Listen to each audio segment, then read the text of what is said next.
Even within the Bible itself, the story of Adam and Eve raises questions. In Genesis 1:26, God creates mankind, plural, in his image. Yet later, Adam and Eve are introduced as the first humans. Soon after their story begins, they encounter others. Their son finds a wife. They fear retaliation from outsiders. This might not just be a contradiction. It could be a clue. A clue that this isn't just the story of two people. It's the story of consciousness. It's the story of you, and how you create your own reality. Eve is said to be born from Adam's rib, not his head, placing her above him, and not his feet, placing her below, but his side. This detail, often overlooked, carries profound symbolic weight. Eve is Adam's equal, the divine counterpart, the balancing force. Could it be that Adam represents the masculine, mind, logic, direction and construction, the builder of form? If that's the case, then Eve would represent the feminine, heart, intuition, emotion, the creative impulse, the spark that initiates experience.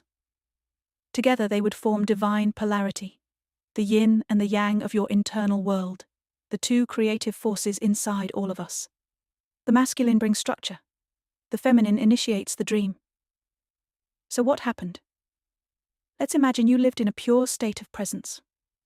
And they were both naked, the man and his wife, and were not ashamed.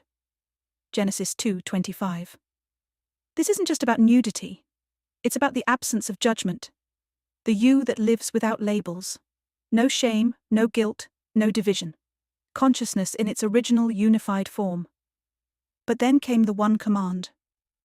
But of the tree of the knowledge of good and evil, thou shalt not eat of it. Genesis 2:17. Why this one thing? Why was it the only forbidden act? Because if you're an individualized expression of source, a creator shaping reality through vibration, the one thing that could disrupt that awareness is the illusion of judgment. The moment you split experience into good and evil, you exit unity. You fall from grace, not because you're being punished, but because you forgot who you are. The serpent, a symbol we'll revisit later in this chapter, tempts them with this promise. Your eyes shall be opened, and ye shall be as gods, knowing good and evil. Genesis 3:5. And in a way, if what we've theorized is correct, that's true.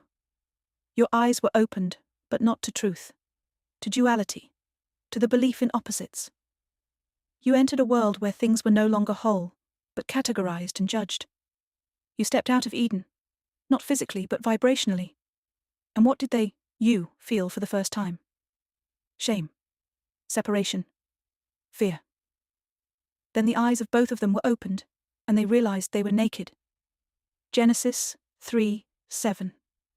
This wasn't about nakedness. It was about vulnerability, self-consciousness, the birth of ego. The feminine said, let's try something different. The masculine constructed the illusion to match, and together, they created the dream of otherness. When these energies are in harmony, creation flows naturally. When they fall out of balance, when the mind tries to dominate the heart, or the heart forgets to focus through the mind, the illusion of separation begins. The fall was not a punishment. It was a descent into the human experience. A journey into forgetting, so that we could one day remember. Because you can't awaken if you've never been asleep. And you can't remember who you are until you've truly forgotten. Eating from the tree may not have been a sin, but a choice. The soul choosing to experience limitation so it could remember its own infinite nature from the inside out.